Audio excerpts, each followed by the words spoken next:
to the first official episode of Beauty by the Beaker. Ooh, it's been a long time coming. It has been a long time coming. Literally like 3 years to be exact. Yeah. Basically since we met.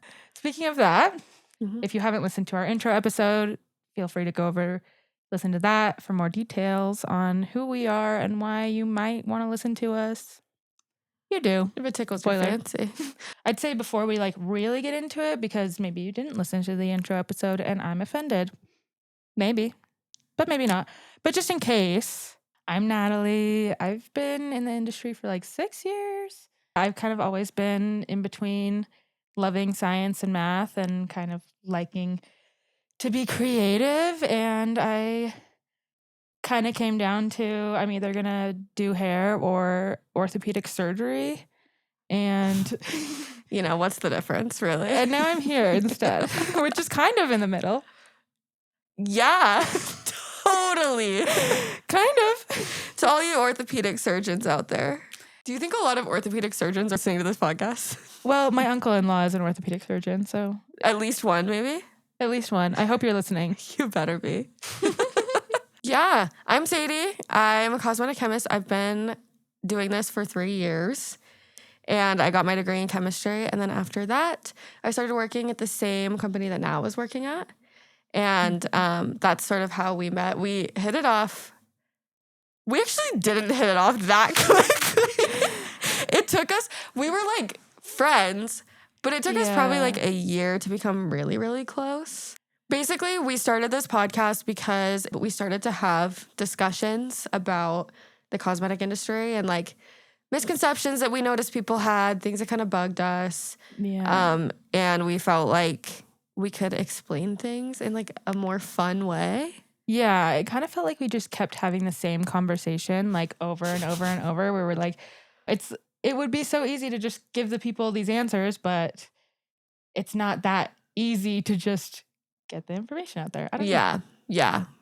And also a lot of the science communicators out there, maybe they're not necessarily trying to well, I don't know how to say that. Yeah, no, but I think the problem with a lot of science communicators is that they are communicating for other science communicators. Yes. Because the one fear, and honestly, I definitely have this fear going into this podcast because I've had this fear my entire life. Mm-hmm. But I don't necessarily portray myself as a smart person. Yeah. And that is kind of the goal of this podcast is we don't want to have this be science communication to prove how smart we are and to prove to other scientists, look, I know all these big words and I can explain in detail all these mechanisms. And while we are going to do that, I just also don't want to do it in a way that I'm trying to sound smart, because that's boring and you're going to zone out. I know, because I'm already zoned out myself. Yeah.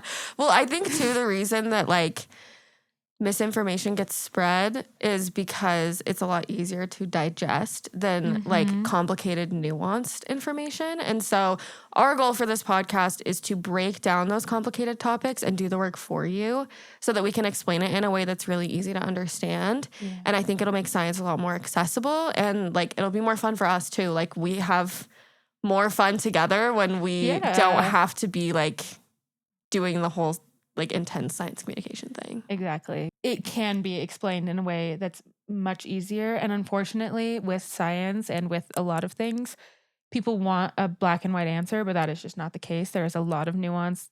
It all comes down to formulation and person and application and all of these different things. Our goal is just to explain that so that you guys as consumers can make decisions based on what's going to work for you and not just based on black and white information that is just taken out of context. Yeah. And we also want to make sure that consumers understand that scientists are just regular people. We are scientists. I think growing up, I always had this idea of scientists as being I don't know, it just felt very foreign to me. There was a huge disconnect between a consumer and a scientist. And I think it's easier when there is that disconnect to think that scientists are doing weird things with your cosmetic products, Just through this podcast, I feel we're hoping to show you that scientists are just normal people. We consume cosmetic products just like you guys do. Mhm. And we just want you to know, like, you don't have to be scared of them and to kind of tell you the truth behind the cosmetic industry. Yeah. I do want to officially welcome everybody to the first episode of Beauty by the Beaker. Woohoo! Yeah, I'm so excited. Sadie has prepared an episode today that will just be kind of a little intro, little history lesson. I'm very excited about it. But before we get into that, if you're not already, because you're new here, we're new here too, go follow us basically anywhere. TikTok, Instagram, Threads. We're going to be posting lots of fun stuff. Beauty X Beaker, everywhere.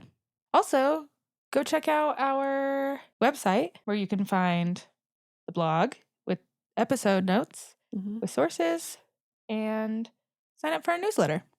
Do it. We'll also have links in like all the show notes and stuff. If you're only listening to this and not watching it on YouTube, you should go check out the YouTube because you can see our beautiful set. That Nat worked very hard on. She killed it. I did either thrift or DIY or a combination of the two, almost everything in here. So if you have any questions, like, did you really reupholster the chairs? The answer is yes. Yeah. I helped like hang the bubbles. Sadie has done more than I could ever put into words, but go check it out on YouTube. Yeah, it's worth the watch. And while you're there, leave a comment and like, subscribe. And hit that notification button. Is it that notification bell? Yeah. Hit that notification bell. Okay, should we get into things? Yeah, let's do it. So on this podcast, we're going to be talking a lot about a lot. And so I figured for the first episode, we should probably do something a little foundational. Ooh, foundational? Ooh, we should do something a little concealer. We're going to deep dive into the history of skincare. Who we are, why we got here. Okay. Where we came from, and where we're going. Ooh, that sounds fun. Oh, I just came up with that. That's crazy. Okay, ChatGPT over here. Yeah, I'm actually an AI. Anytime you think of something creative, you're like, Literally. okay, AI. Okay, human brain could never. Yeah, I also, every time I do come up with something like that, I have to give the caveat, like, that is 100% from my brain. That's all real, natural, gray matter. Okay, anyway, there's a lot to talk about. Let's start in ancient Egypt. Okay. Shall we? I love starting there. Let's take a trip. We're going to Africa. Us floating down the Nile. In ancient times. So beauty was really important to the ancient Egyptians. Men and women were both wearing cosmetics and doing skincare. And they've even found cosmetic palettes in tombs, which shows that cosmetics were used for aesthetic purposes and also religious purposes. And it was like a very deep part of their culture. They had two main forms of eye makeup. So they had green eye paint and then black eye paint. The green pigment was made up of malachite, which comes from copper, which if you didn't know, copper is just naturally green.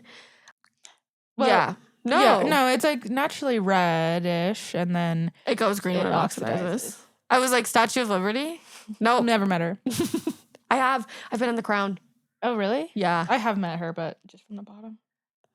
Well, I've been in her crown, so. Anyway. Anyway. A crown? Yeah, famously. Do you want to see a picture? No, I know she has a crown. I just didn't know if it was called a crown. What else would it be called? Headband. I've been in the Statue of Liberty's headband, actually. There are windows up there. It's crazy. I mean, yeah, a crown makes sense. Yeah. Okay. Confirmed. Anyway, she's wearing a crown. Copper is made out of copper, and it's green. Yeah. Well, it turns green. It will turn green. And then the black eye paint that they used, it was called mesdemet, and it was made from galena, which is a dark gray ore. Galena sounds beautiful. That's a gorgeous children's name. Galena. So they would crush those pigments and then they would mix them up with like a gum or a water to make a paste that you could put on. They also used to have, they would have certain shapes for their makeup palettes, sort of for like religious reasons, and they would have a lot of symbolism behind them. So, for example, there were a lot of fish-shaped palettes because tilapia was associated with fertility. Ooh, I am intrigued. I also would like a fish-shaped palette Yeah. now. Yeah. I feel like you could thrift it. Keep an eye out. I Manifest don't know it. if I want to thrift Eye makeup, makeup. especially eye makeup. Well, do you need the palette to be functional or do you just want to have it? I guess, yeah, because if it's just like if it's like a metal palette or something and you can like put the magnetic pans in there. That would be so cute. Like, That would be really you cute. can like change the. Yeah. Morphe, watch out. Seriously. I'm coming with my fish palette. Don't steal that idea. Nat came up with it. Well, The actually, Egyptians. I know. White That's what I'm history. saying. Yeah. Hey, I came up with this first. Hey, this is even though Look what I just discovered. even Fish though we palettes. know about it because of the history of it, she did come up with the idea just first. discovered this. Yeah, so But for real, if there is a fish palette out there, I want it. So please like and subscribe so that you can tell me. Or like just any interestingly shape. shaped makeup. Yeah. I would. Did you have any fun shaped palettes? Have you ever had a fun shaped palette? No, I think the reason is I'm not really like a huge. I don't do a lot of eye makeup. Like today, I actually did do eye makeup, and looking at myself in the mirror, I was jarred. Oh, I think it looks good. Thank you. It just is different from what I normally do. Yeah. So yeah, I never really did a lot. But you've done a lot of makeup. Like you were a makeup artist, so yeah, part of Nat's lore. Yep. It was while I was trying to decide if I wanted to be an orthopedic surgeon. I was also doing prophetic. She wanted to be an orthopedic surgeon and also Jesus. And I am. And I accomplished it. Yeah.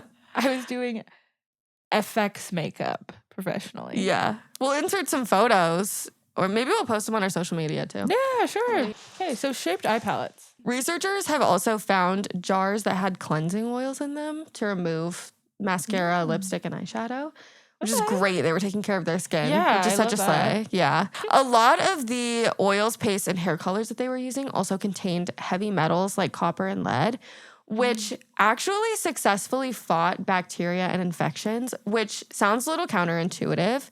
But basically, heavy metals are like a short-term benefit, long-term consequence type of situation. Yeah, you like mentioned the antimicrobial effects of copper and lead. Mm-hmm.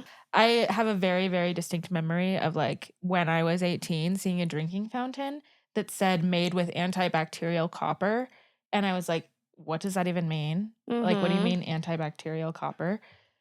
So I looked into it and it turns out that copper is just antibacterial because bacteria doesn't like it. Because it's Isn't just, that cool? it's killing everything. Yeah. Including you. No. But it is true. Maybe. Yeah. Maybe if you're putting it on your face directly. Yeah.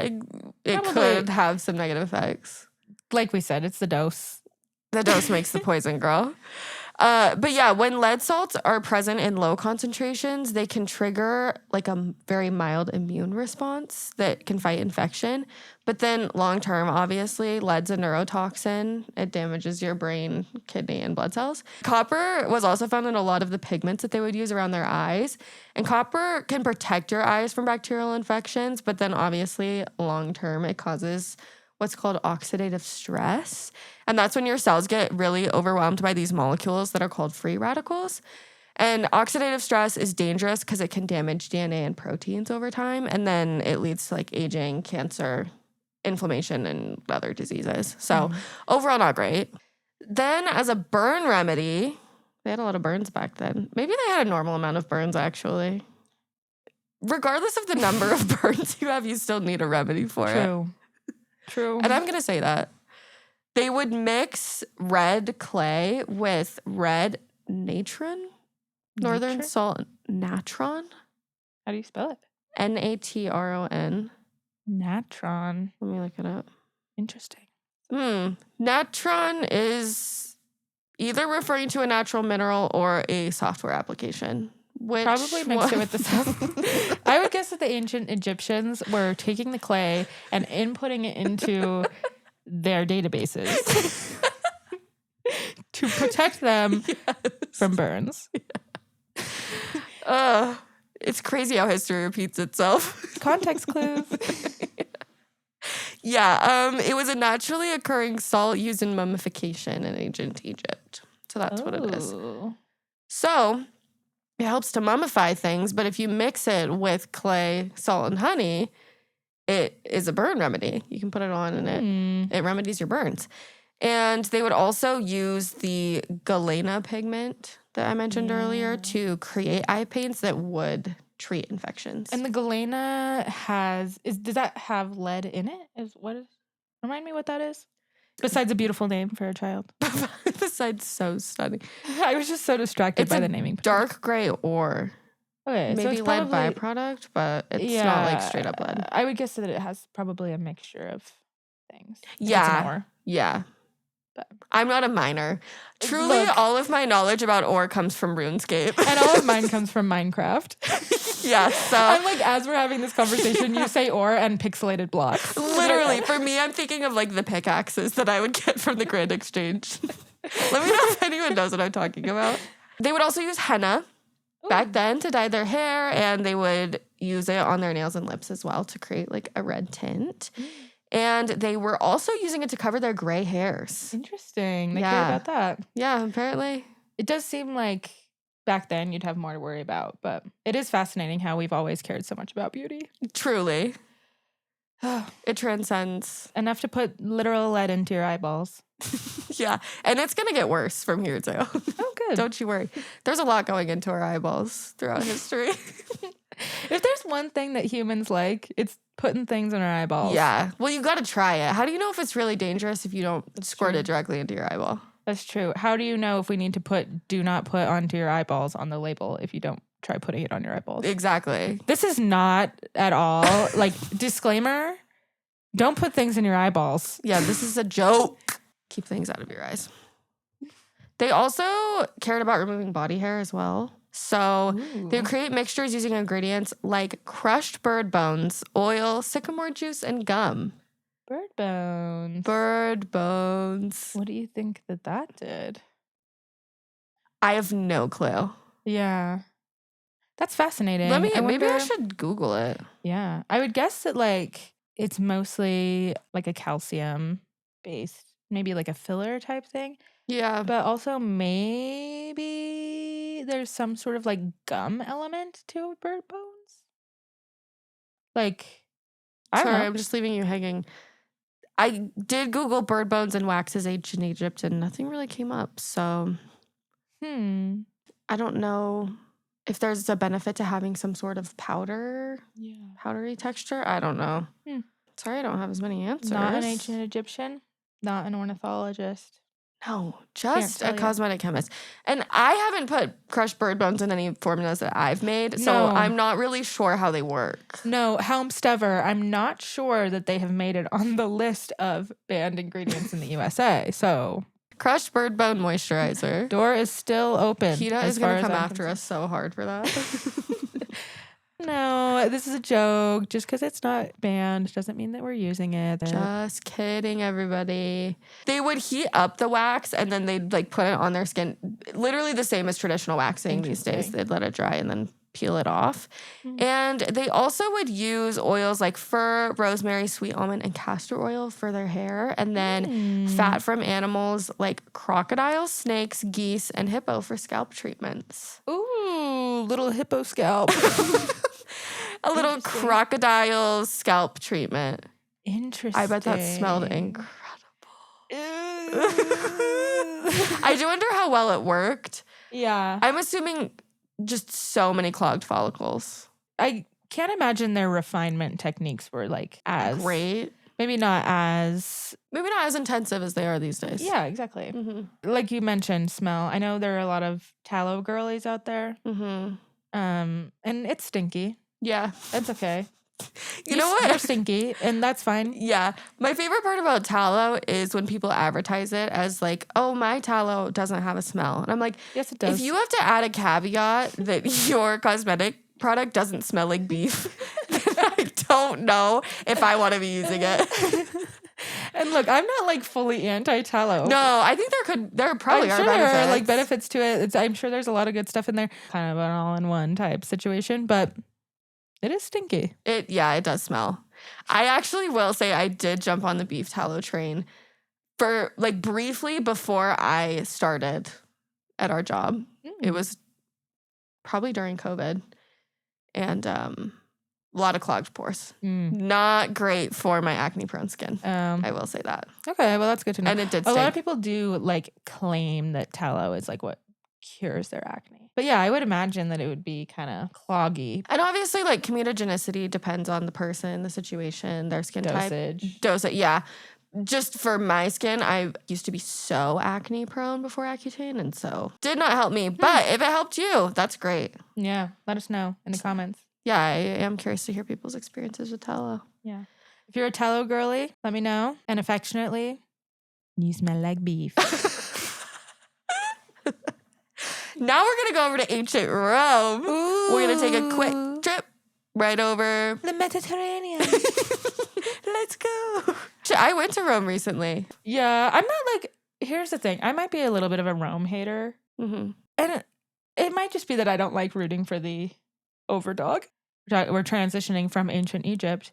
Isn't it Rome that, like, in their, like, downtown, they have those big pillars from Egypt? Because when they went down and, like, colonized, they, like, took them back. Yeah, they do.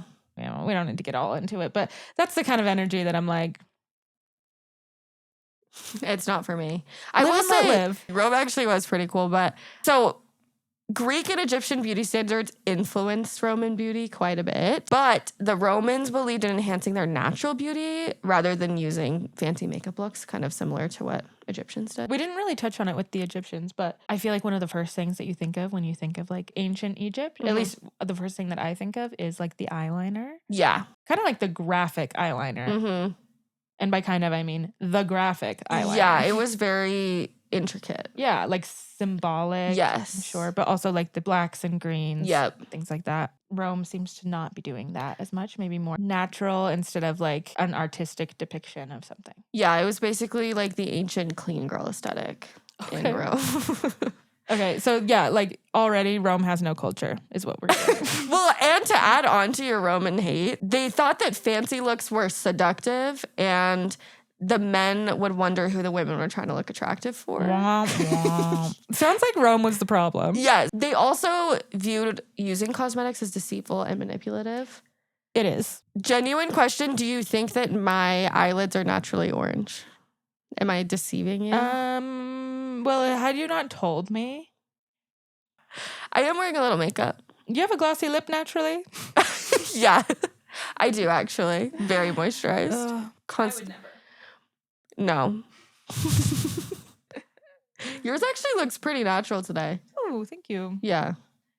You're welcome. The men also believed that women who used a lot of cosmetics were involved in witchcraft. And they thought that women only used perfumes to mask the smell of sex and alcohol. Okay. Of all of the surviving texts that mentioned cosmetics, they were all written by men. But there was a man named Ovid, and he was the only one who approved of the use of cosmetics. Okay. And so one of the archaeologists that I read about, Terry Maidenholm, he wrote, Ovid is one of the few who understood the sexist social system of his time, portraying in his poems the expectations and criticisms women were facing. Where men shaped their identity through public engagements, women were defined through the prism of being wives and mothers. In a society where women had little liberty, makeup was undoubtedly a tool of expression and, perhaps for some, even a means of voicing their individuality. Women who were using makeup were consciously or unconsciously assuming some control over their lives. They were projecting a self-constructed image that they wished to present to others. So we just had a great understanding of like why women wear makeup, and that I think transcends if you're the bounds of time. Are there any singles out here? Any singles listening to this? Find yourself an Ovid. Find yourself someone who's going to respect your right to expression and individuality. Your right to a cut crease. Literally. In a world full of regular men, find an Ovid. In ancient Rome, pure white skin was the beauty standard. This will be a theme kind of throughout. Yeah. And people thought it was because if a woman had pale skin, it meant that she stayed inside because she was rich enough to afford slaves to go do labor for her. Yeah. Again, that is very common throughout a lot of the cultures that we will be exploring today. So A regular skincare routine, rate the Roman skincare routine. Ready? Okay. So first they would apply a face mask of lanolin, which is sweat from sheep wool. I'm going to say I'm not a lanolin hater, personally. Refined. Yeah. I'm not really depends on where it came from. It's like the grease that is coating sheep's wool. Yeah. Like if your hair got like super, super greasy enough that it turned into a yellow wax and then you made a cosmetic out of it. Yeah, I actually used to use Bag Balm, which is like a lanolin and coal tar product. I used to use it on my eczema and it worked pretty well for the time, but having to use that as an eczema treatment is a lot. Yeah, and I'm sure lanolin today is much different than Roman lanolin. Yeah, probably. But they would apply that to their face before bedtime, and that usually got a bad reaction from men, but like whatever. Then some other ingredients they would use were things like juice, seeds, horns, poop, placenta, vinegar, bile, animal urine, sulfur, ground oyster shells, and white lead. Out of those options, which one do you think you would jump for? So many good options there. It's really tough to choose. Could I mix the white lead with my poop? Well, I don't know if they were using their own. It could have been like poop, but listen, your journey. Okay. Whatever you want. I also am kind of curious where the bile is coming from. Bile. Right. Yeah. I forgot about the bile. That's an option. Yeah. Is it human bile? Again. Non-defined. Really anywhere you want to get bile from. Think of all of the places you could get it from. What is it doing? I'm not sure the benefit. Feels like it would be a little corrosive. A little irritating. Maybe as like a peel or something, like an exfoliator. Like a little treatment, like a little chemical treatment. Yeah. Great options there. Yeah. I'm not sure why we moved on from some of those. Bring back the poop. Or the placenta. Actually, people do use that. Yeah, people still are doing that. Yeah. Sulfur also is another one. What are your stances on sulfur? I haven't really worked with it or used it. Have you used it at all? I have used sulfur treatments. I think it's a good like anti-acne. It's just not the best. Like I think there There's are stuff that's better. Yeah. So I don't use it because Smells like egg fart. It smells horrific. Yeah, sulfur is still is used today, and I think there are probably a lot of people who like it. I just don't personally use it because not the best. Yeah. For the stink. Yeah, exactly. They also would bathe in donkey milk if they were super rich. And it was exfoliating because it has a really high concentration of lactic acid, which that I will say, not the worst thing I've heard. But my question is, how do you get enough donkey milk to bathe in? Yeah, my question is, have donkeys always had milk? This just in. Yeah, probably. I mean, my guess since at least ancient Rome. Yeah. I think I'm confusing a donkey and a mule. Yeah. Because a mule is a donkey horse, right? I think so, yeah. And they're sterile. And donkeys make great milk for baths. Very high in lactic acid. Incredibly exfoliating. After they bathed, they would also apply things to whiten their faces, like chalk powder, white marl, crocodile poop, and white lead. Crocodile poop. That's apparently whitening. I wonder why. Let me Google crocodile poop. Also, crocodile poop. How does a crocodile poop? Don't they poop in the water? I feel like it should be a liquid. That's just me. Well, I never said it wasn't. Okay, but how do you harvest it? Whose job is it to go get the crocodile poop? They might have had crocodile farms. That's pure speculation. But well, it was like Rome, and I feel like Rome did have like moats and stuff, right? Rome did? Yeah, didn't they like throw crocodiles into things to keep people out? So it's dual purpose. Yeah, they're like, here's a moat, fill it with crocodiles, collect the poop, whiten your skin.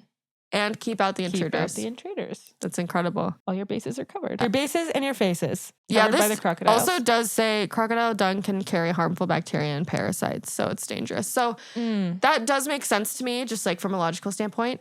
So if you're hearing this and you think that crocodile poop is a good option, I would caution you against it. We have to go on the record and just clear that one up once and for all. I think a better option is white lead. White lead, yeah. There's no teeth involved in that. No. Actually, statistically, they probably have like a similar application to what's the death death ratio. rate? Because like just the level of danger for each is different, but I would say comparable. Different hurdles for sure. Just depends on like if you're more athletic or, Yeah. you know, how fast can you run? Based on that, we'll give you a custom skincare routine. Yeah, you're just gonna have to go with the bile, actually. Your time's not that fast. A lot of, well, this might be surprising, but a lot of the Roman cosmetic ingredients did smell quite bad. And I can't imagine why. Yeah, I know. So they would offset the smells using perfume. And I bet that helped. I mean, we're still doing that today with natural deodorant. Yeah, let me add. I will say on the natural deodorant front, there's been some advances there. Yeah. But I'm guessing that the ancient Romans did not have the Febreze odor locking patented technology. As far as I could find, no. Just based on my research, but you know, I could fact check that later. Okay, so they probably just smelled like poop and lavender. Yeah, exactly. Okay, cool. Yeah, but there was evidence that there were popular perfume and cosmetic manufacturers in ancient Rome, and there were even knockoff versions of what they sold. So they were duping perfumes and other cosmetics. Another cosmetic. a poop dupe, perhaps. Another one that I thought was really fun is ancient Romans used to sell gladiator sweat as a beauty treatment, and they'd sell it in these like little souvenir pots. Kind of feels like something that may have happened similar with Sydney Sweeney's bathwater. Yeah. Kind of akin. We're seeing the parallels. Yeah. Do you think that it was because like they're athletes, they're gladiators? Probably. At least with the gladiator sweat, I would hope it's not like as diluted as the Sydney Sweeney bathwater. Well, So actually, I would hope. So you're wanting people to get Strike that from the let's record. get that full concentration sweat. Yeah, I want you to get your money's worth. I mean, if you're paying for the sweat. Exactly. should Like, be I getting would the hope sweat. that you were getting that. Yeah. A lot of the Roman makeup also used lead. And Okay. I think a big reason that a lot of people used lead was also because it's a very fine, clingy white powder. So it's like very ideal for makeup looks. The cling. The cling, I yeah. love the cling. The cling. They also would use olive oil, beeswax, saffron, and rose water Okay, in their that sounds cosmetics. nice. Yeah, which are still ingredients that we use today. Yeah, those all sound good. Yeah. I am pro rose water, especially. Yeah, I do like rose I water. do too. Yeah. They also really prioritize having white teeth. So they would make fake teeth out of bone, ivory, and paste. Basically early stage veneers. That's crazy. Look. If you have veneers, they probably look so beautiful. But who's doing celebrity veneers? The celebrity veneer epidemic has got to be talked about. Are celebrity veneers better than ancient Roman veneers? That's what I want to know. They're probably comparable. Good. Yeah, that's what I Okay. would say. Okay.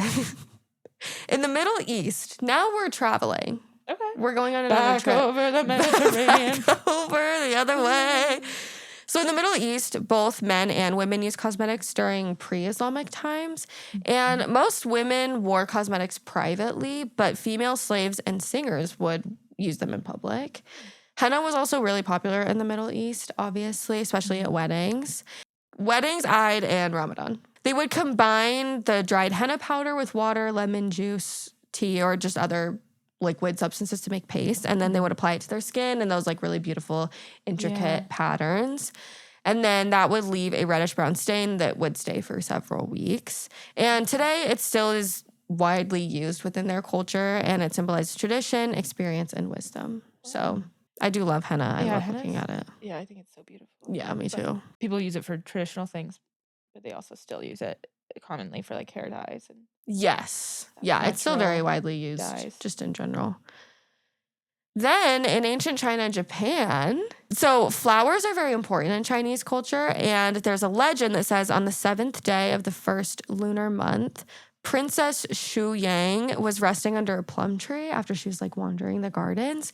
And a plum blossom drifted down onto her face and it left a floral imprint on her forehead. And that enhanced her beauty. And so it was said that all the ladies of the court were so impressed, they started decorating their own foreheads with these floral designs.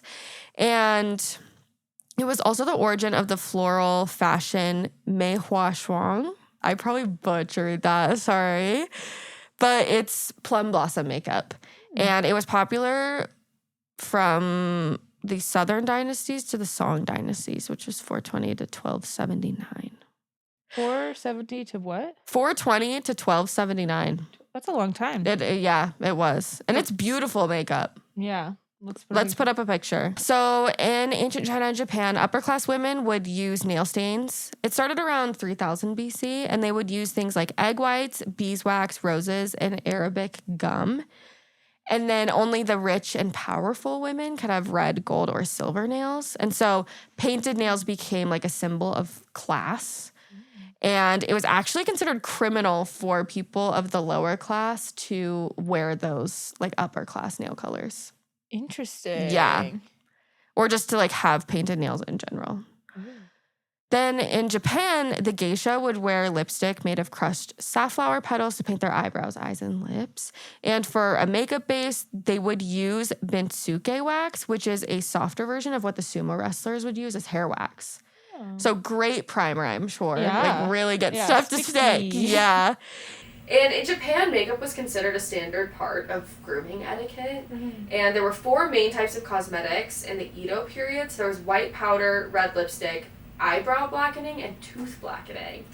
The white powder they'd use was called oshiori, and it was made from mercury or lead. Yeah, the high status women would use mercury, and then like regular women would use lead because it's cheaper than mercury. But it kind of does the same thing. Yeah. Both are bad. Yeah, neither are like great for your skin. No. Or your not brain. the best. Or just like your body in general. Yeah, or your overall well-being. Yeah, exactly. Blackened teeth actually indicated that a woman was married. And shaved eyebrows indicated that a woman was someone's mother. So they would use those beauty trends to kind of like convey something. Exactly. Yeah. Two most important things about a woman. Truly. Wife and mother. Yeah, that's true. And you have to have black teeth in order to convey it. That's wild. So now we're moving on to the 18th century, specifically in France and England. So both men and women wore pretty obvious cosmetics. They weren't trying to be subtle about it. Like mimes. Yeah, literally. If our vibes are different now, it's because we stopped and had some lunch, and now this is full of Diet Coke and not water, so. Okay, well, we're now in the 18th century. How did we get so far? Oh my God, we've just been really going through it. So in the 18th century, specifically in France and England, is going to be like where I focused mostly on. So both men and women were wearing very obvious makeup. Usually the reason why people would wear makeup was to try to rise in their social status or become more fashionable. And so it had less to do with gender and more to do with class, which is kind of why it was interchangeable. And the purpose of makeup was to look unnatural. They weren't trying to go for like any clean girl aesthetic or anything. Yeah, I feel like when you think of French, I do think you kind of think of more of like the Marie Antoinette type vibe. Feels kind of like really light face and like, I don't know, kind of weird. Kind of like, what's Queen of Hearts vibes? Yes, that sort of makeup is sort of the what you think of, Yeah. Well, the makeup was supposed to look unnatural. It was literally called paint is what they would refer to it. And it was actually considered more respectable to wear heavy makeup rather than like more natural. Your real face is immodest. Really, it's Cover like, that thing up. Yeah, 2016 really was just a repeat of 18th century cosmetics. They also used cosmetics to hide blemishes and then signs of aging, disease, or sun exposure, similar to how we do today, obviously. Cover your signs of aging with lead. Exactly. Or mercury if you're rich. highballing. Yeah, exactly. The white paint was made out of lead, and it was popular because it's just so opaque when it's applied. You can't beat it. You really can't. It's a gorgeous, even base. They didn't like know that lead was a problem at this point still. Yeah. Despite it being so dangerous and causing so many deaths for so many years, they just like were not putting it together. Yeah, like the two pieces were not making one whole. Yeah, exactly. They also would make blush, which was referred to as rouge, on their cheeks, and they would make it out of vermilion or cruse. Cruse? How do you spell? Creuse. I don't know. All I know is that it's toxic. Toxic. Toxic. Actually, though, probably. It actually is toxic. In the 1760s, wearing makeup became so popular that vanity table sets started to be advertised. And they also started building dressing rooms facing north because the lighting was the best. Yep. So I do know that. Yeah. As a plant keeper and someone with no north-facing windows. You have no north-facing windows? So approximately no.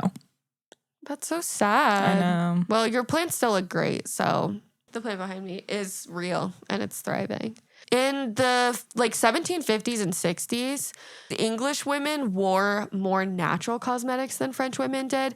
But then 10 years later, they wore pretty much the same amount. So the English women were kind of the trendsetters and the French were just following suit. In the 1780s, a more natural look kind of started to trend. And then one thing that was also kind of fun, they would wear beauty patches, which were small pieces of fabric that they would cut into different shapes and then attach it to their faces with glue. Ooh. And in England, they actually took on a political meaning. So the Whigs and the Tories would wear these patches on different sides of their faces to kind of signify what party they were part of.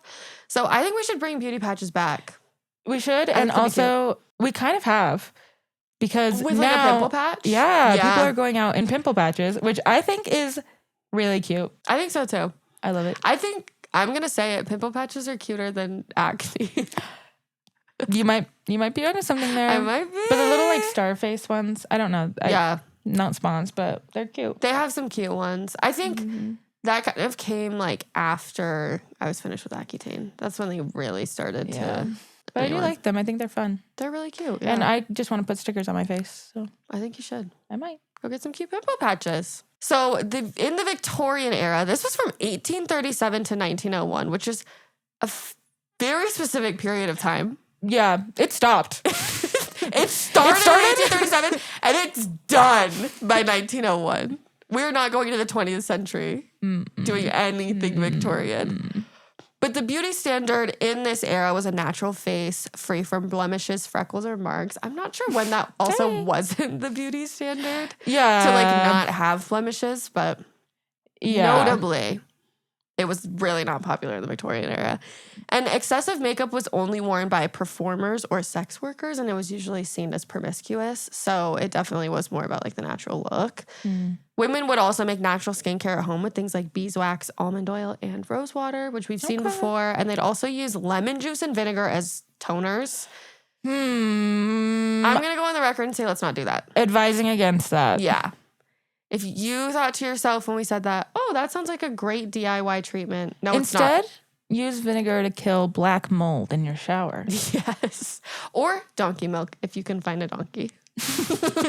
If you donkey owners out there have milk to spare, I need a bath's worth. I need a bath's worth? Just once. If anyone has one bath's worth of donkey milk that they can send us a message. Let us know. I have questions. Yeah. Let me know. We want to try it out. Well, okay, you Together? can try it out. I mean, you can. You can try it. And you report back to me and let me know how it goes. I mean, my tub's small, but we could both fit in there. We're in our swimsuits. Just sitting in there like that. And goggles. I'm wearing a swim cap too. Because I don't want to get that lactic acid in my hair. I do. I wanted to get a little lighter. Well, okay, I think that's a great... I'll wear the swim cap and then you get it in your hair because then we have a control. Exactly. That's perfect. Okay, yeah. We just need the donkey milk supplier. That's so the come one in. thing holding us back is the actual milk. So similar to previous eras that we've talked about, they would use face powders that had lead in it and arsenic. And some products would also contain radium. Ooh. New ingredient unlocked. Ooh. That one's also not great for you. Really? Shocked and appalled. In case you weren't aware, radium, not the best cosmetic ingredient. The makeup they used was very corrosive to the skin, as one can imagine. Probably because of the lead, mercury, and arsenic. I'm just honestly guessing. Good guess? Yeah. I think that's a good guess. And then the thing about that makeup too is You apply lead paint to your entire body, and then your body starts to corrode. And so you just need to be applying more lead paint because now you're covering the corrosion. Yeah. Well, you've opted to replace your skin with lead paint. Exactly. And that's a lifelong sentence. I think, It is, yeah. And not a very long one. No, it's pretty quick, but they also, this one's crazy. They also romanticize tuberculosis because tuberculosis causes pale skin, thin waistlines, and rosy cheeks. And those were all like far off the beauty standard at the time. Yeah, what's worse, tuberculosis standard or heroin chic? Well, you can achieve. They're kind of one and the same. Yeah, they really are. You don't have to choose. Especially if it's tuberculosis, you don't even get to choose. Yeah, well, depends. Well, listen, Depends. some women would even intentionally infect themselves with tuberculosis so that they could achieve that look. So you can choose in some situations. Yeah. Some instances. Yeah, and they must be thinking, I'm here for a good time. I'm here for a hot time. Yeah, how long do you think I'm people not in here the for a long Victorian era were living on average? Yeah. So they're fine. Who cares? Who cares? I found a beauty routine advertised in Harper's Bazaar. It was in the Ugly Girl Papers column. Okay. So this is what they said about like just an ideal beauty routine in the Victorian era. So first we're applying... Was that a warning? A threat. This is what we're doing, threat. So first you're applying a chemical called taraxacum, which is basically a chemical peel. The column says the compress acts like a mild but imperceptible blister and leaves a new skin soft as an infant's. I believe it would be perceptible. I want to start a band called Imperceptible Blister. Do you think it's been done before? No. Why? So it's a whole, an all-over blister. One big old blister. But you don't have to worry because it's imperceptible. Again. Depends on who you ask, probably. Yeah, I'm going to go on the record and say I Perception is up to the eye of the beholder. Perception is in the eye of the perceiver. You know what I mean? In the eye of the blister. Perception is in the eye of the blister. I think in editing you should do a little like perception is in the eye of the blister. The more you know. Yeah. Exactly. The little rainbow. Yeah. Add that in. Add that in post. Next, after you have removed your skin, basically, you're going to coat your face in opium overnight just to keep it fresh. And then in the morning, you have to wash off the opium. So you just wash it off with ammonia. Sorry. Sorry. In the morning, you might not have any skin left on your whole body. Literally, I thought Accutane was bad. Yeah. But truly, you can't have bad skin if you don't have skin at all. And that's... Yeah, it's true. Also, bonus, if you have sparse eyebrows and eyelashes, like that's something you're dealing with, you can just apply mercury as an eye treatment. And that gives you more? Allegedly, the mercury is not the reason why you have sparse eyebrows and eyelashes, but listen, haven't fact-checked that one. Okay. I'm just listening to Harper. People are saying in your hearing, that's it. Yeah, exactly. Whatever Harper says. And also, it is published in the Ugly Girl Papers column. So. Yeah, threat. Yeah, exactly. That might be saying something. Okay, and then another thing that you could do. So, as we mentioned, the beauty standard was watery eyes and pale skin. And so, if you didn't... Tell me they're not going to put something in their eyes. Well, besides mercury, I guess. Oh, just you wait.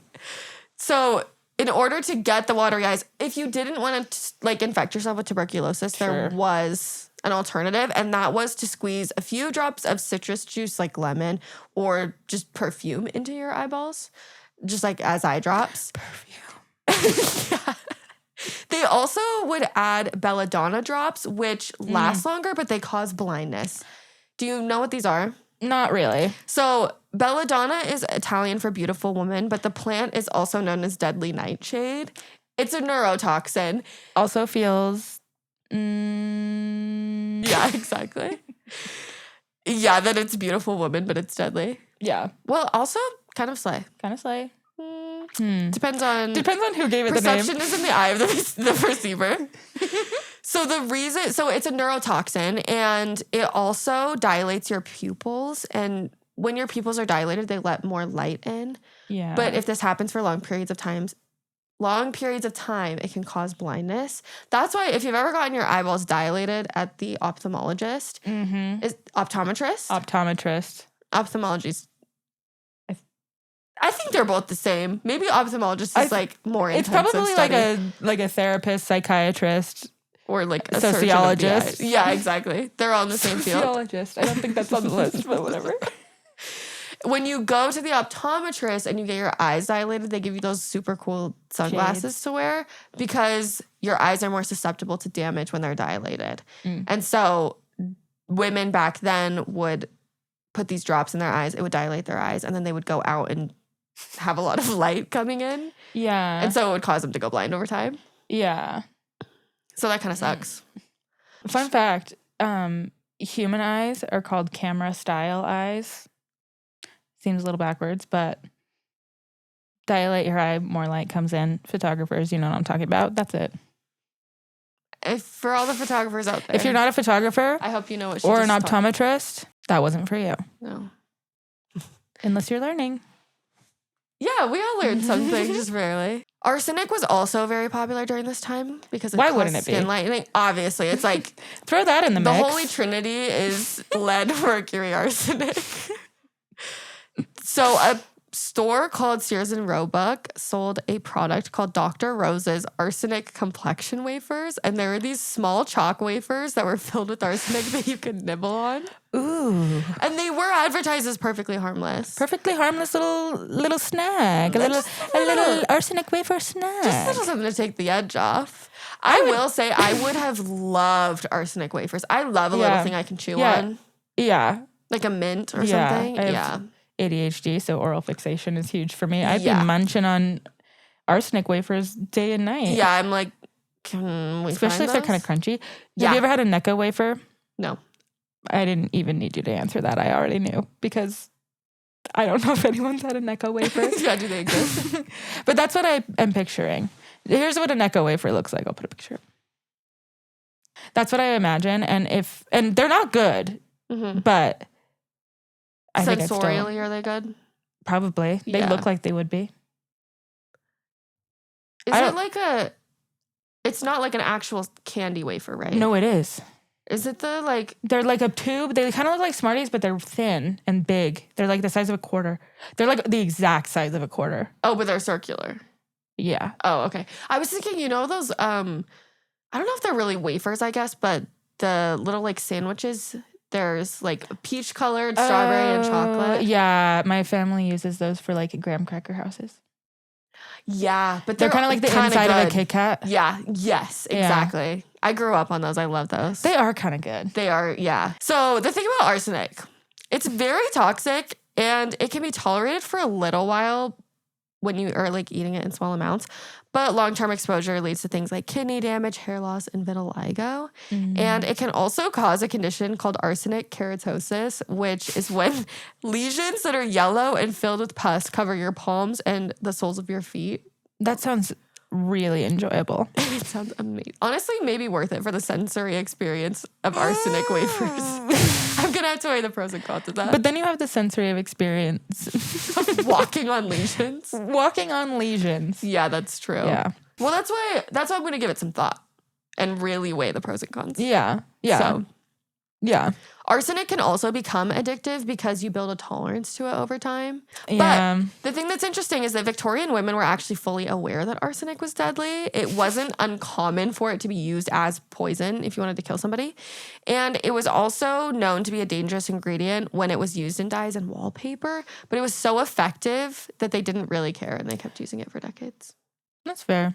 Another thing that I think is very important to mention is that living in the Victorian era in general was just very dangerous. Like, Yeah. Like, you're not really thinking, like, what can I do to make sure that my life lasts this long? It's like, you're also going to just probably get murdered yeah. at some point. So, like, we don't really have to worry about longevity because there's so many other factors that could just kind of take you out of it. Yeah. There are so many, like, other ways you could die. Like, for example, in London in 1830, the average lifespan for middle to upper class males was 44 years old, which is already, like, a very short lifespan. 25 years for tradesmen and 22 years for laborers. Wow. That's the average lifespan, too. That's baby. Yeah. And then 57 out of every 100 children in working class families were dead by 5 years old. I already got a commemorative tattoo. Oh my God, that's crazy. A few of the things that were like making the Victorian era so dangerous were diseases like cholera, typhoid, and tuberculosis, and also smallpox. Those were widespread and they didn't have any antibiotics or vaccines. And then cities were super crowded and they were like throwing their raw sewage out the window, just like into the street, which contaminated drinking water. Also where the term shit face comes from. That makes a lot of sense, actually. People were literally living in like a giant petri dish. Yeah. And then electricity hadn't been invented yet. So people were using open flames like candles and oil lamps for all of their lighting. But they didn't have smoke detectors or fire departments. And so, and also their clothes were just like very flammable. And so things were getting set on fire constantly in the Victorian era. Also, there were zero safety standards in any of the factories that they were working in. So you were losing limbs, fingers, and even your life in the factories. And then also, like, children were working in the mines at this point. Like, there were just a lot. They yearned. There were just a lot of reasons why you were probably more likely to die in a different way. Right. And it's like, okay, I only have 6 fingers. Like, why do I care what arsenic's going to do to me? Right. Like, okay, yeah, my skin's thin now. Yeah, exactly. I'm probably going to die in a building fire anyway. Very true. So, yeah, they just, like, didn't really care that much about, like, cosmetics were just, like, not at the forefront of dangers in the Victorian era. And I'm sure there was also not, I guess they knew it was poisonous. Yeah. But they probably also didn't know the full extent of it, you know? Yeah. And it was still limited information. Yeah, because I'm assuming, like, obviously the dosage for killing someone versus the dosage you're taking on a daily basis is going to be different. And so they might think, like, oh, it's fine in small doses, but if I give them a ton of it, then it will kill them. I don't know if that was what they were thinking, but maybe. It's not, like, flawed logic necessarily. No. It's all in the dosage. It really is. The dose. Too much water will get you too. It will. It's called drowning. Yeah. Or water toxicity. Dilute your salts. Yeah. You need electrolytes. You do, guys. This is a cautionary tale to not drink too much water. No. Just kidding. But also, if you haven't drank water yet today, take this as your sign. You have to just drink the right amount of water. Yeah. And chances are it's not enough that what you're doing right now. True. But you're enough in so many other ways. You know what? Speaking of which. Mine's Diet Coke.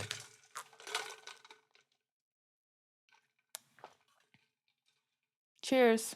Cheers. Back to business. Because now we need to talk about the American cosmetics in the 20th century. Ooh. We're moving on up. So in the 1900s, cosmetics were focused a lot on like youthful, clear, and supple skin. And a lot of the cosmetic claims that companies were making were centered around skin renewal and anti-aging. And then also smoothing, moisturizing, and anti-aging properties. So that really is like, I feel like that's kind of always been the goal. Yeah. I have yet to see like blemished skin. Like blemished and wrinkly skin is like the beauty standard. Yeah, it feels like it's kind of always been the same as what it is now. Yeah, exactly. You know. So the standard hasn't changed much, but the way that we get there has changed significantly. Yeah. A lot of doctors and women's magazines were warning against the dangers of using cosmetics, but manufacturers would just label their products as safe. And because of the beauty standard at the time, women usually trusted the manufacturers. And also because there just like weren't that many options for cosmetics you could get. So it was kind of like, okay, well, this or nothing. Cold creams and vanishing creams were the go-to products, and ads usually focused on claims like purity, natural beauty, and refined femininity. From the From the 1930s and 40s, makeup became more popular. Again, makeup is very cyclical, and like the standard of a lot to no makeup, it cycles around. And so Hollywood stars were like the main people who were inspiring makeup trends. Ooh. And then in the 1950s and 60s, what? Twiggy. Twiggy, probably. Marilyn Monroe. There was a Twiggy filter on Snapchat. Who's Twiggy? Twiggy is a like really famous model, but she has the like blue eyeshadow and like an eyeliner like above the crease, and usually like really dark like lower lashes. Picture. Yeah. Yeah. Not a natural look, but like pretty. You would recognize her, I think, if you saw her. I'm sure if I saw photos. And then in the 1950s and 60s, they were still using moisturizers and cold creams as like the most popular makeup products. But early sunscreens were introduced, and so were self-tanners, actually. Ooh. And society was telling women that beauty was an important part of women's duties as a wife and a homemaker, and ads emphasized keeping your man through looking flawless. If only. Yeah, seriously. In the 70s and 80s, the hippie movement kind of led to more of like no makeup makeup looks. And there was also a lot more worry about overly synthetic products. And so brands like Neutrogena and Clinique were marketing themselves as science-backed and fragrance-free. And the cosmeceutical trend kind of started around this time. So it was like people wanting more natural products, but also more science-based, which is very interesting because I think that's what's happening kind of right now as well. There are a lot of parallels. Yeah, that's interesting. In the 90s, there were a lot of major developments in the cosmetic industry, like broad spectrum sunscreens, which we may or may not be talking about next week. Also, retinol and AHAs became really big anti-ingredients. That was sort of the first time they were introduced, was like in the 90s. And there was also more inclusive advertising, which I will definitely be touching on later.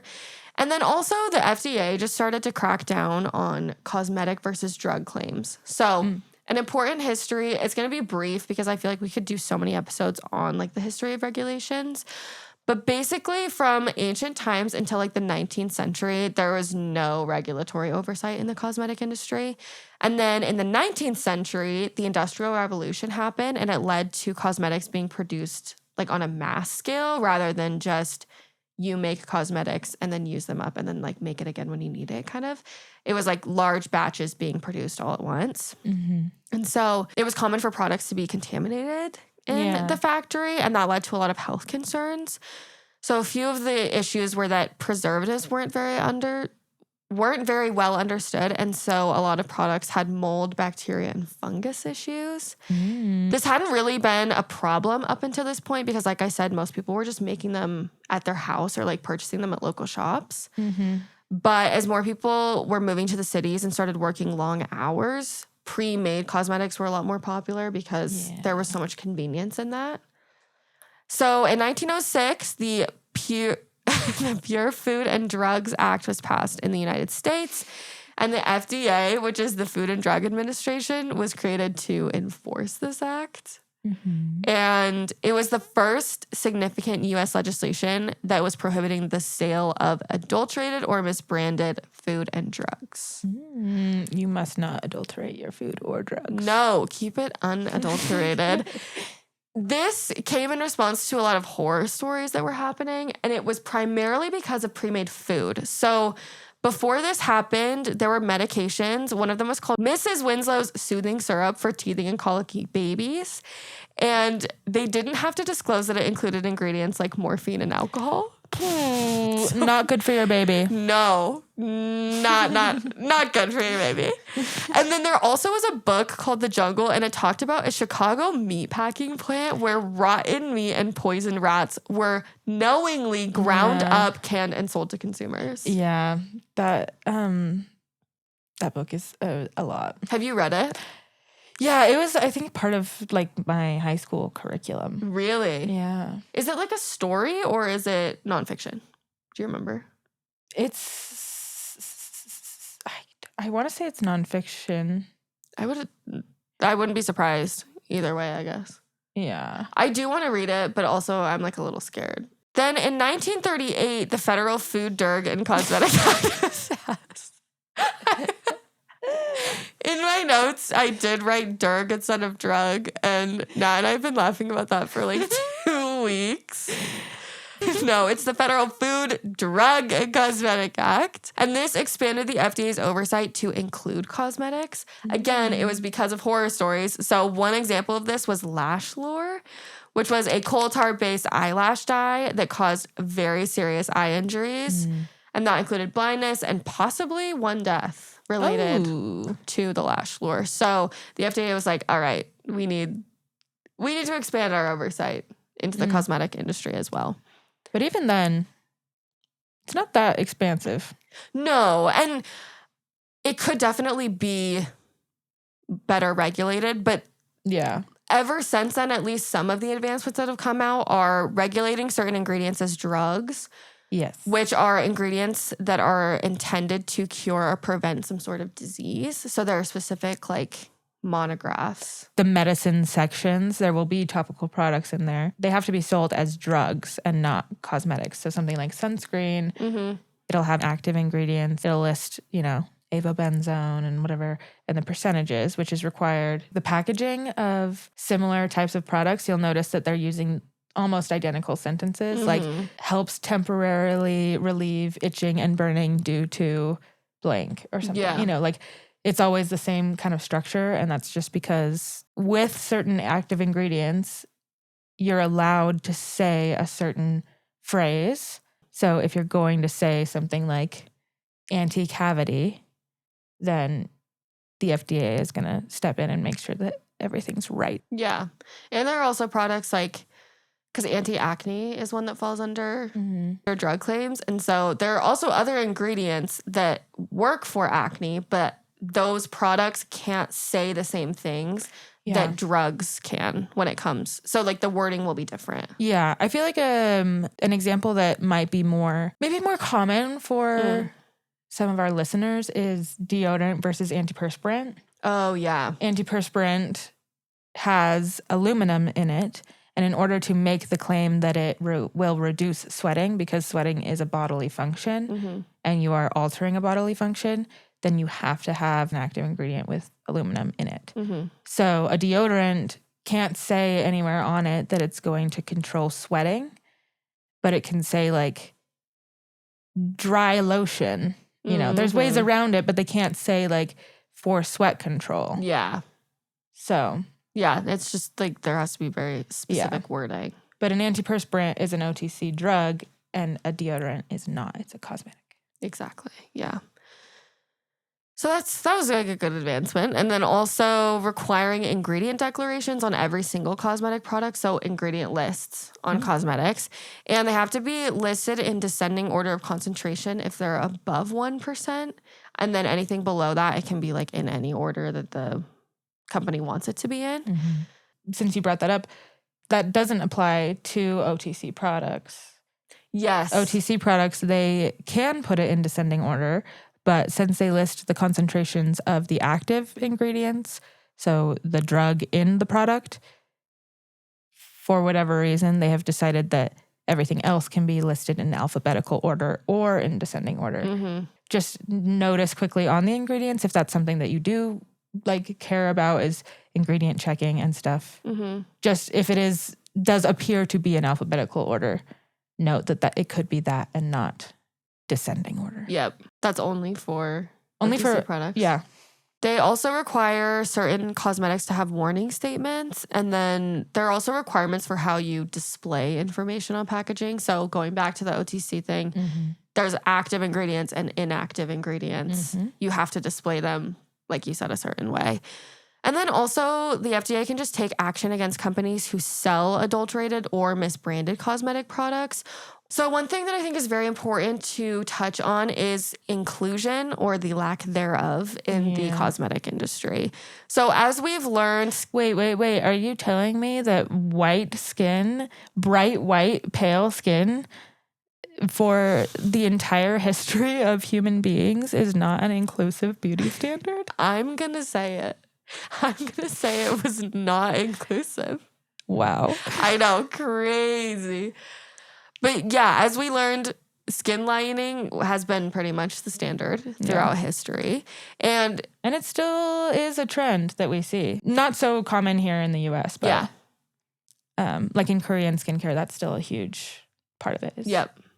Is skin lightening, And like we said, this is primarily just because lighter skin historically was thought of as like a wealth indicator. Yes, because you were able to stay inside and have other people go do hard work outside. That kind of actually switched during the Industrial Revolution, which is something I didn't add, but because people were working in factories, the standard like kind of flipped a little bit. It's like you're not out holidaying. Exactly. And so that's a big reason why tan skin or like bronze skin started to become more popular, because you could afford to go on vacation. Yeah. Wasn't it also kind of around that time that like Coco Chanel took her little... Coco Chanel is basically credited with changing the beauty standard because she went on a vacation. I think it was like Saint-Tropez, and then she came back and she had bronze skin. And so then the standard became bronze skin during the summer, and then you'd use skin lightening products during the winter. Very achievable and so realistic. easy to do. Yeah. Seasonal skin. Exactly. Well, that's a great way also for companies to make even more money because they can now sell you 2 products instead of 1. Yeah. So I don't think the industry necessarily disliked that standard. But ancient civilizations were mostly prioritizing how healthy their skin was. And the obsession with skin lightening didn't really occur until the European colonization of a lot of those communities, which was usually in like the 17 and 1800s. It just depends on what country we're talking about. Yeah. But in America and Europe in the early 1900s, white women and women of color were all using products to lighten their skin. But cosmetic companies weren't even acknowledging that women of color were using their products at all. All of the advertisement was targeted to white women, and they just like weren't even marketed to. People of color weren't even marketed to. And then with products that left like a color or a stain on your skin, like talcum powder, like pressed powders, the powder was either white or had a very light flesh tint. And so it was never created to like match a darker skin tone. Yeah. So there just was no inclusivity. But in response to this, there were women like Madam C.J. Walker and Annie Turnbow Malone who created companies to supply darker skinned women with skincare and beauty products. And they didn't offer any skin lightening products, at least in the beginning. Yeah. And Walker's marketing focused a lot on products that would benefit the skin and self-esteem of women who had to do manual labor, which is cool. It's just marketed towards a different demographic and one that desperately needed these products. Yeah, for the first time in history. In history, literally. In the 1920s, like we said, it was a lot more popular to have a tan during the summer. And so the companies would start offering products that were slightly darker to match people who were lightly tanned, or like people of color who had really light toned skin could also start using those products. And then it wasn't until the 1960s that society really started embracing darker skin tones, and cosmetic companies started following suit. The bronzed, glowy skin color was now the beauty standard because of Coco Chanel. And so tanning became really popular, and companies started to come out with tanning oils that they promised would protect the skin from the sun, but they actually didn't have any skin protection qualities. Oh. And so because more people were spending more time in the sun, skin cancer was now on the rise. And the first sunscreens were introduced in the 1960s. But yeah, the main focus at that time with sunscreens was on UVB rays. And most sunscreens didn't protect against UVA and UVB until the 1990s. That's when they introduced what are called broad spectrum sunscreens. And those protect against both UVA and UVB. More on that next week. Yes. If you're lucky. If you're lucky. Today, there are a lot more companies that are offering broader shade ranges to people of color, like Fenty Beauty, Uoma Beauty, Pat McGrath Labs, and Danessa Myricks Beauty. And then other companies like MAC, Maybelline, and L'Oreal have become more inclusive than they were, but it was mostly because of public scrutiny, not necessarily because they thought that it was important to do. It was typically because of public pushback. And it's great that we have more inclusivity than ever in the cosmetic industry, but we still do definitely have a long way to go. There's still a lot of brands that treat deeper shades as an afterthought. And also the undertones for people of color are so inconsistent. A lot of them tend to look like really gray or even green. Yeah. I feel like you'll notice that if you look at almost every makeup company's foundation range, there is almost every single shade and hue and tone of light skin tones. Yep. They'll have like fair, the neutral version, the cool version, warm. And they'll have that up until a certain point, and then it's like, okay, and then here's 5 dark shades. Yep. And it's like, arguably, there is more variety in darker skin tones than there is. I mean, there's a lot more people with darker skin tones than there are with light skin tones. Yeah. So that alone, there's a lot more variety. Exactly. You know? And then also skincare formulas just aren't always optimized for darker skin shades. And a lot of sunscreens, especially mineral sunscreens, just do not work well for people of color. They leave a white cast. And that's still like a huge problem in the industry. So I think we can like celebrate how far we've come and also recognize like we have a very long way to go still in terms of inclusivity.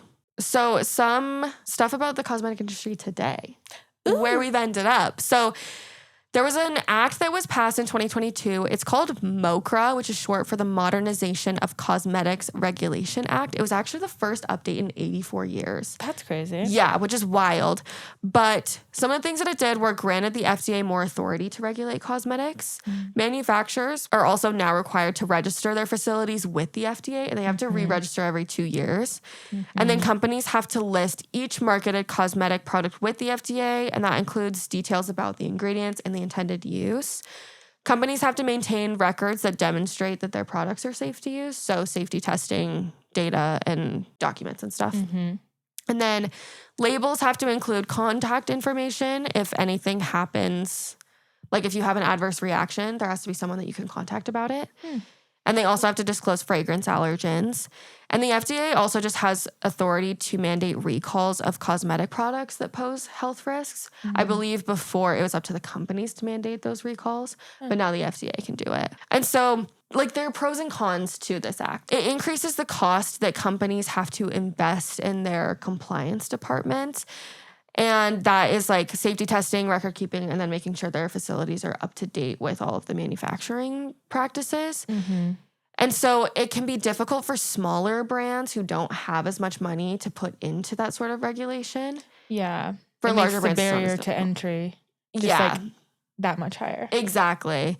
But it also does strengthen protection to consumers, and it just like promotes transparency within the cosmetic industry, which I think is something that we are lacking. So there are definitely pros and cons to it. As far as skincare focuses, things that we focus on today, anti-aging, moisturizing, and acne products are still like the most popular. Some of the most popular ingredients are niacinamide, hyaluronic acid, retinol, vitamin C, peptides, and then sunscreens just generally as products. And then some really cool technologies that we've had that have emerged in the skincare industry.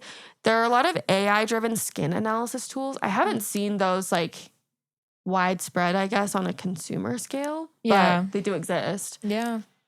Could be cool. I don't know. Who knows? Who knows? We also have encapsulation technology, which is really cool. So basically like a way to deliver ingredients into the skin deeper with less irritation. And so that's really helpful for things like retinol or vitamin C, things that historically have been really irritating. Yeah. Now more people can use them. And also vitamin C, it's extremely unstable. Yes. And so when you add it to a cosmetic product, it degrades really quickly. Yeah. So the encapsulation helps with that. So yeah. There's also a big emphasis on the microbiome these days, and that can help with things like acne, eczema, and other skin irritation. So just kind of knowing about the microbiome is really helpful. And then we also have skincare tools like red light therapy masks and microcurrent devices. Those are definitely not all created equal, but it is cool to like have those as options. I know that there are a lot of people who really like red light therapy. I think you just have to make sure the wavelength is correct. Infrared. Yeah, exactly. Some other advancements are that drugstore brands are becoming a lot more popular, and consumers tend to be prioritizing price and performance over like brand loyalty or cool packaging.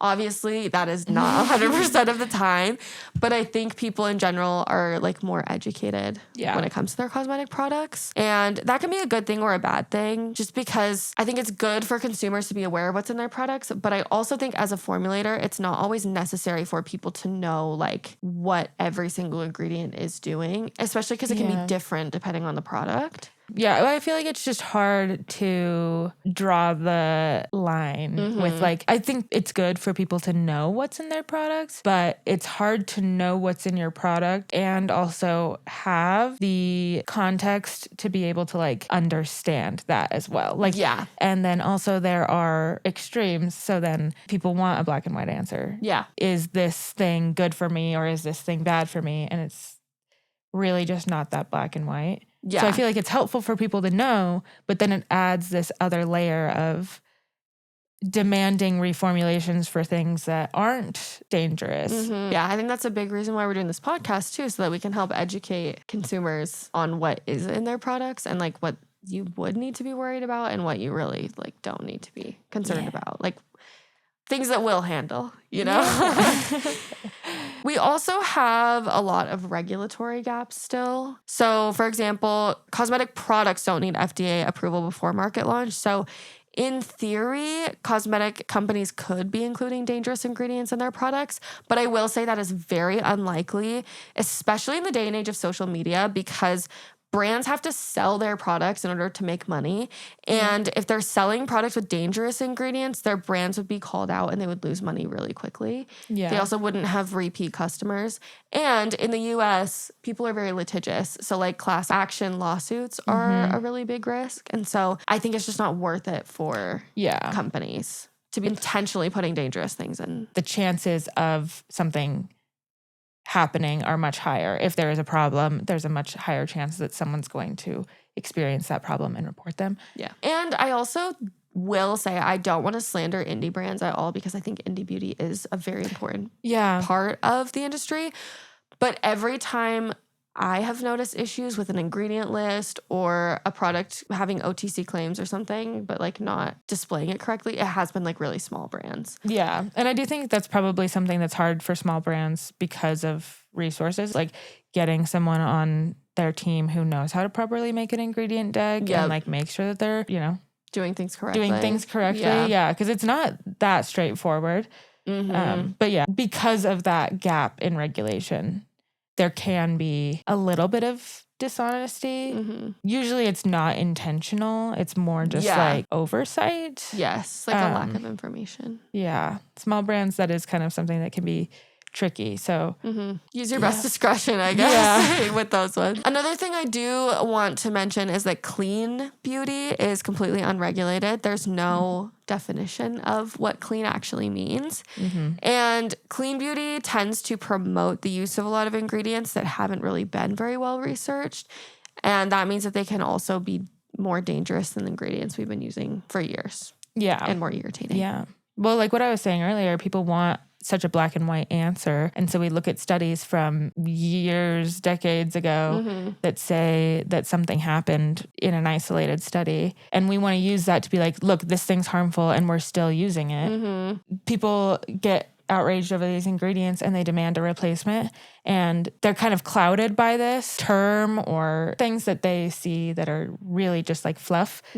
That they're willing to accept something that has less data just because that data has not yet shown something bad. Exactly. So when we make replacements to be cleaner, oftentimes we're replacing a very well-studied and well-known ingredient with one that might initially appear to be cleaner or safer, or, you know, it's because it's new and novel and we don't really fully understand it, or we haven't tried it on every single scenario yet, which a lot of the cases in which other ingredients have been toxic have been singular. Singular. Anyway, that's it. Yeah. No, I agree. Clean beauty is something that we'll definitely talk about at some point, but it will require a lot more episodes. So, right. But yeah, basically the skincare industry has changed a lot in many ways from ancient times, and it also has stayed kind of the same. Yeah, not changed very much at all. And so I think it's safer than it ever has been because of the regulation we have, but there's still a lot of room to grow in terms of more regulation, more inclusivity, and then just like more transparency from companies to their consumers. And so these days on social media, there's a really big emphasis on believing that products are not safe or effective.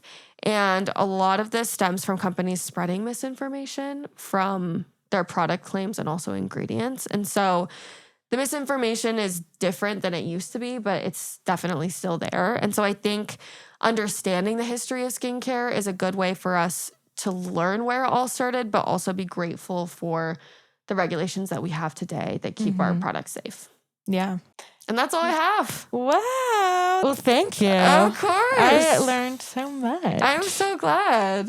Hopefully it was interesting. Fun. Yeah. Yeah, super interesting. It is kind of fascinating just seeing like how people have always kind of been like the beauty standard has remained the same, but the way that we achieve those things has changed so much over the years. And also like it's remained the same, but it's kind of been a circle of like natural and clean beauty makeup and then like kind of extreme. You know, right? We were coming off of 2016. Yeah, exactly. We all have trauma from those items.